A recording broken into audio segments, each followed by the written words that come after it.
de toi, il t'a quitté parce que tu es malade. Et qui va te faire le sapin? Regarde les sapins. Mais lève-toi, il est bon temps encore de te prendre en main. Comme je te le dis là, ne te laisse pas fatiguer.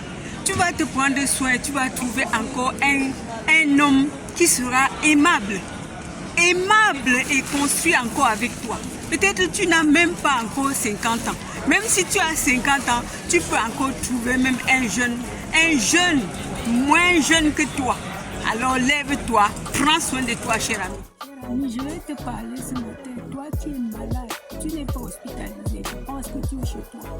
Mais je t'invite de ne pas te laisser écraser par la maladie. Lève-toi doucement, doucement. Même si tu es fatigué, fais quelques efforts pour reprendre ton autonomie. J'étais comme toi, mais je fais comme je te dis là, dans la maison. Après, je commençais à aller dehors. Alors, toi aussi, tu peux y arriver et tu reprends ton autonomie. Bon courage à toi. Oui, cher ami, vous savez que je parle. Bon, je vais vous tutoyer. Ça me va très bien. Vous savez, tu sais que je t'ai déjà parlé du jeûne, je t'ai déjà parlé des lavements intestinaux, je t'ai déjà parlé du stress, je t'ai déjà parlé de l'influence du stress sur la santé intestinale, je t'ai déjà parlé du surpoids, comment y faire, je t'ai déjà parlé des jus de fruits, légumes, fraises et crus. Si tu te vois là-dedans, je sais que tu as opté quelque chose. Et si tu veux atteindre tes objectifs, je sais que tu as fixé une durée ou encore tu veux un changement pour cette année qui arrive.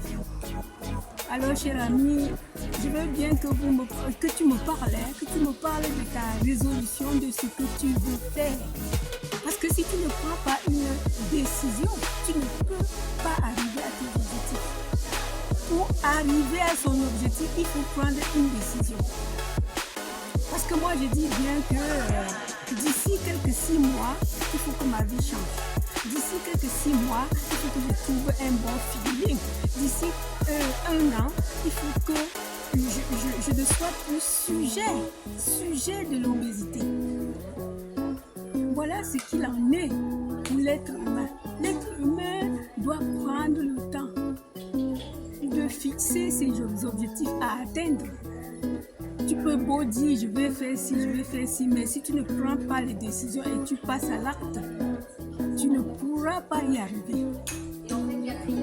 La solution, c'est de passer à l'acte. La solution, c'est de dire oui. C'est parti. Maintenant, je ne ferai plus ceci, je ferai plus que comme ça. Voilà ce qu'il faut faire pour atteindre ses objectifs. Pour atteindre ces objectifs, il faut d'abord fixer, il faut d'abord créer l'atmosphère il faut avoir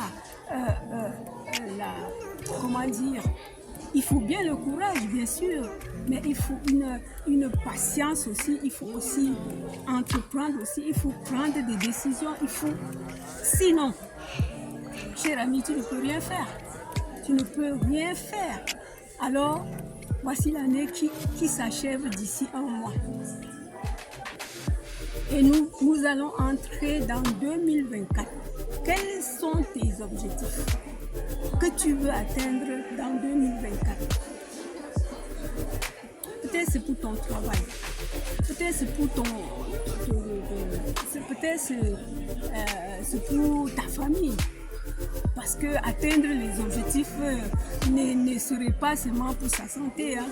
Pour toute chose que nous voulons faire, il faut prendre des décisions, fixer les objectifs à atteindre et passer à l'acte, cher ami. Parce que moi, j'en ai bien parlé des choses qui sont pertinentes. Mais notre santé, c'est la préoccupation de tout le monde, moi aussi comme vous. La préoccupation de chacun.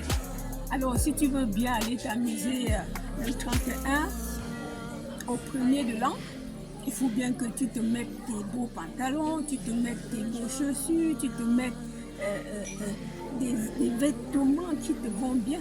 Peut-être que tu veux perdre 2 kilos avant ce jour. Alors je te conseille, cher ami, d'aller voir mes vidéos. Même si je vais t'en parler ici, je vais te dire d'aller voir d'autres vidéos que je fais. Ça veut dire que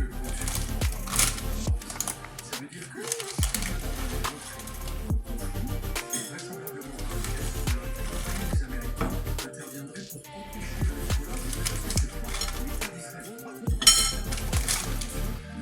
contre le Hamas. Pourquoi? Parce qu'ils savent très bien qu'encore une fois, ils n'ont pas de cible militaire. Vous parlez des risques d'embrasement. Est-ce que Israël est attentif au risque moral? C'est très sensible, le conflit de perdre toute la légitimité auprès des opinions occidentales.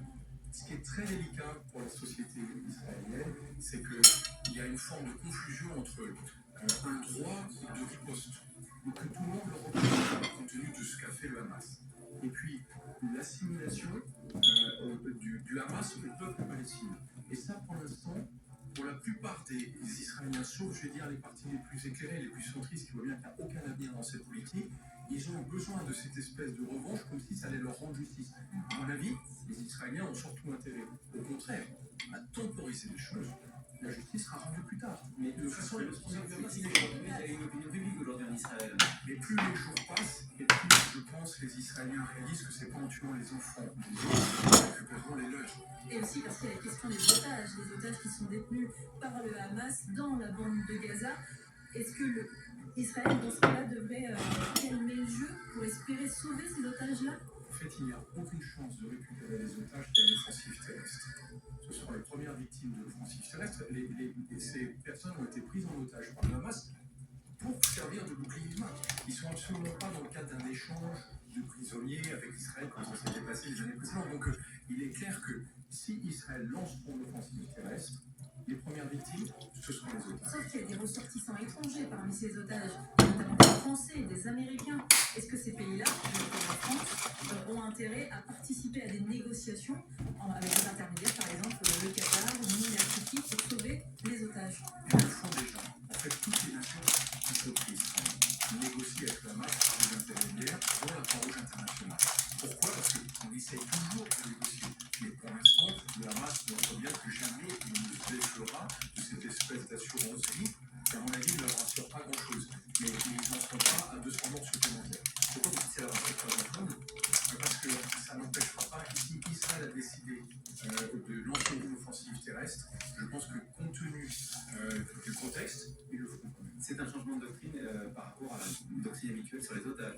Oui, mais tout a changé, tout a explosé, parce que en fait, la doctrine habituelle ne résiste pas à cette attaque du Hamas, qui était totalement inédite et imprévue. On n'a jamais vu une telle bestialité, et on n'a jamais vu une combinaison aussi importante de moyens, pas sophistiqués, mais incroyablement organisés. Il faut plus d'un an pour organiser une attaque de ce type. Plus d'un an. Et on est sûr qu'il y a des acteurs derrière, parce que cette attaque n'est pas du niveau du Hamas. Guillaume Ancel, ancien officier d'armée française, vous êtes avec nous jusqu'à 9h sur France Info. Juste après l'info 8h50, Maureen Sugnard. Le président chinois. Déjà la moitié du budget américain. Or, aujourd'hui, la France, c'est le 10e. Donc, je veux dire, on ne peut pas tous payer avec. Si vous voulez, la France est une puissance moyenne qui se croit encore être une grande puissance. La grande puissance, c'est l'Europe. Merci beaucoup, Guillaume Ancel, ancien officier de l'armée française, écrivain. Je renvoie votre blog aussi, qui s'intitule Ne pas subir. Vous étiez l'invité du 8h30 France Info. Vous êtes en compagnie de Sadia Brakia. Sadia, dans 5 minutes, les informés. Quel est le programme? Comment éviter l'embrasement après le bombardement de l'hôpital à Gaza? Le doute demeure toujours sur l'origine de la frappe. Le monde arabe, lui, est en colère. Des manifestations ont éclaté en Jordanie, en Turquie, en Tunisie, en Iran, pour citer que. En France, le Conseil d'État est revenu sur l'interdiction systématique des manifestations pro-palestiniennes. Et puis on parlera aussi du dernier hommage qui sera rendu à Dominique Bernard, le professeur qui a été assassiné à Arras. Ces funérailles ont lieu à 10h. Le couple présidentiel et le ministre de l'Éducation nationale, Gabriel Attal, seront présents. On en parle juste après le fil info. D'abord, le journal avec Miami Costa. À tout à l'heure.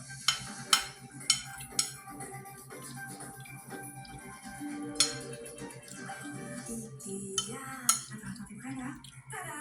Waouh, sympa la déco, mais on est où? Mon amour, on est chez nous. Ah ouais, t'as vraiment fait plein de bonnes choses.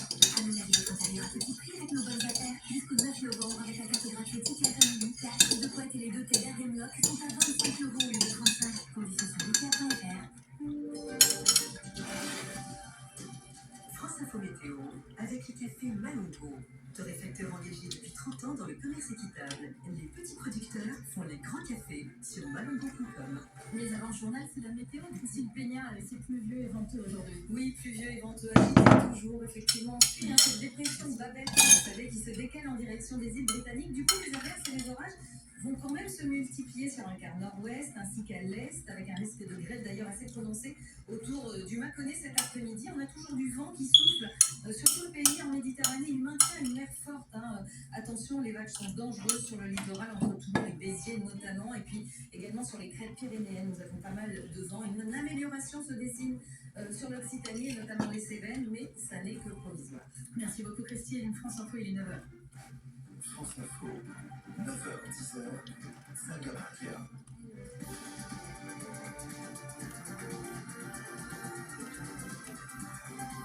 Et maintenant, le journal William Ecossaire. Avec 3 titres à la une ce matin, Arras se prépare à honorer une dernière fois la mémoire de Dominique Bernard. Les obsèques de l'enseignant assassiné ont lieu dans 1 heure. Dans l'actualité également, les publics allemands d'aide humanitaire attendus à Gaza, c'est le président américain qui l'annonce cette nuit. Et puis le tourisme en France en très grande forme. Et la Toussaint s'annonce bien rentable pour le secteur.